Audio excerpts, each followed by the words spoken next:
Happy Monday, good people. Welcome to another edition of Double Innocence with your boy E-Dub. I don't know if anybody had an opportunity to watch the WNBA versus Team USA in the All-Star game on Saturday. I'm just here to let you guys know that you see the men, the NBA could take a page from the WNBA because that's exactly how an All-Star game is supposed to be played. Now, maybe it was because of the format that they chose to do it in. Because of the mere fact of the matter that they made the WNBA All-Stars play against the Olympic team, the US Olympic team.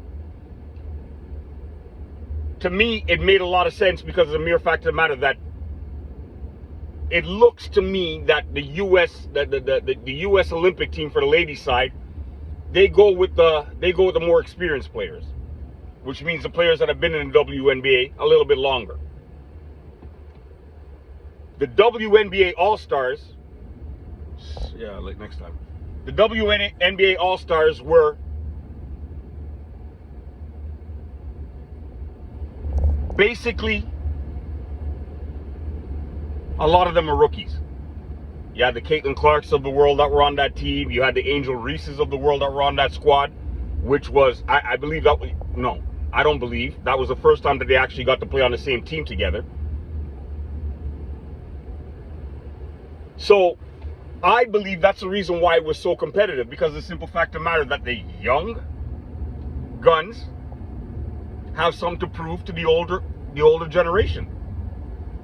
The young guns, unfortunately, they won't have a roster spot on the US Olympic team. So the young guns are trying to show, listen, you know what? We deserve your spot. And that made a beautiful competitive game. I mean, no word of a lie. The first half, it was just back and forth. There was barely any fouls called, and both teams were running offense and scoring. It was competitive.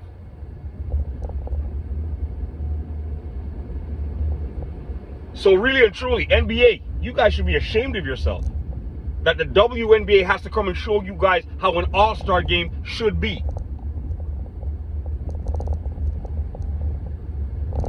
I'll be honest with you, I didn't get an opportunity to finish watching the rest of the All-Star game because I kind of dozed off in the third quarter. And it had nothing at all to do with the game. It's just the mere fact of the matter that I was working and the tiredness caught up to me. But I taped the game. You understand what I'm saying? I taped that game. Why? Because first of all, up to now, I don't know who the MVP of the game was. I have an idea of who it should be. It was a young lady that was going off in the first quarter. It's an African name.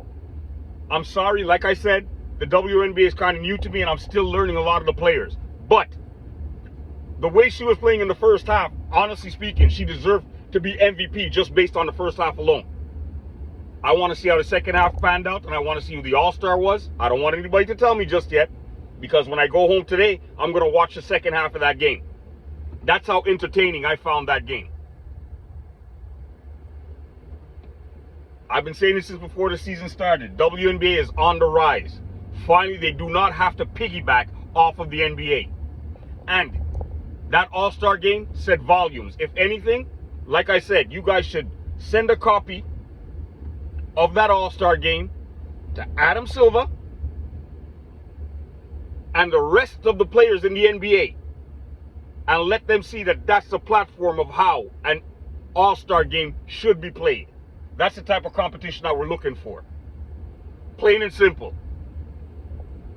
We're not looking for the Harlem Globetrotters. If you want to see the Harlem Globetrotters, we will buy a ticket and go watch them. But when we go to an All-Star game, we want to see our stars compete. Okay, you guys don't have to go maximum, but you do have to compete.